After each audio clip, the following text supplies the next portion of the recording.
Is group work a thorn in your side? This video will equip you with the strategies you'll need to help your group be successful, leaving you anxiety-free about your next project. But why have strangers collaborated on projects? Research shows that we actually learn better and retain more information when we work with diverse perspectives. No matter what career you choose, some form of group work will be necessary, so starting now is great practice.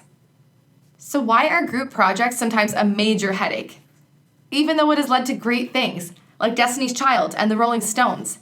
Yet still, most students don't do group work, but instead stitch the work of 4 to 5 different individuals together like it's Frankenstein's monster.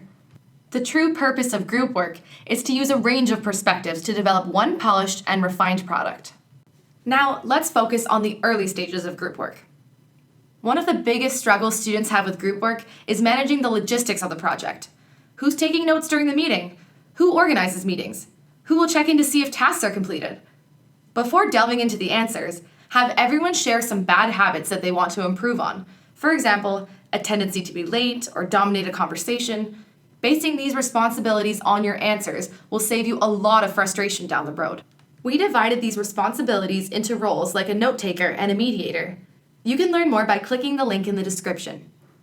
Decide what works best for you and your group, and allow room for flexibility in your roles. Up next is project planning. Before you end, make sure your group is on the same page when it comes to your purpose, goals, and approach for the project. Be specific with your tasks. Instead of shoot a video, break down the process into each of its steps. This will prevent potential conflicts, and the group can always refer back to this page if you've hit a roadblock. Make a chart with each task, the individual assigned to the task, its completion date, and necessary resources. Prioritize them based on time and importance, but be realistic and flexible with your deadlines. When assigning tasks and roles, assign them according to strengths, but keep in mind that group work is a good opportunity to learn new skills. Aim for an equal number of hours when distributing tasks, and remember that some tasks may require more than one person. Also, make sure to schedule several check-ins so you can ensure that everyone stays on track and are better equipped to deal with setbacks. Another important part of group work is online collaboration. Online tools can promote efficiency and organization. However, many students go wrong by using it as a replacement for in-person group interactions. Think of a spectrum with complete democracy on one end and complete individualization on the other. There are certain parts of a group project that work better when the whole group is involved, and others where it might not be necessary. For example, big group decisions like ideating and check-ins should be done in person. Maybe a subgroup where a few students work together on a big task and present back to the whole team is more appropriate. Items like deciding a font are probably better for online work. Decide what's appropriate for each task, but strive for in-person or video conferences as much as possible. Even though scheduling is a hassle, sometimes things that take 20 emails to figure out can easily occur in a 10-minute conversation. Here are some online tools we suggest for your own group work. However, it's easy to forget that not everyone has Facebook or can use these platforms. Exchange phone numbers and emails the old-fashioned way, especially in cases of emergency. If there's a gap in your group's communication, it's also handy to know how to manage conflict. Conflict of some magnitude is pretty much inevitable when you work with others.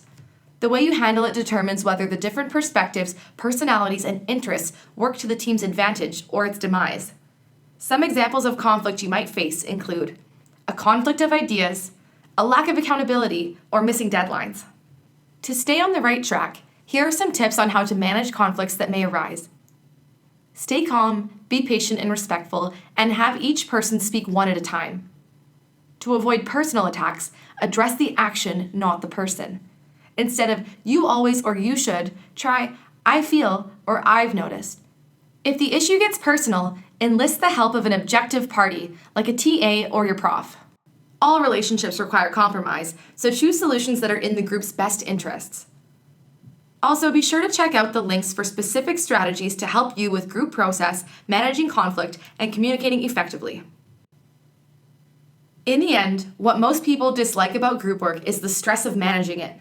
By embracing the core idea of actually working in a group, you'll have the opportunity to identify your own strengths and weaknesses and soon learn firsthand what great groups can achieve. Want to be a better student?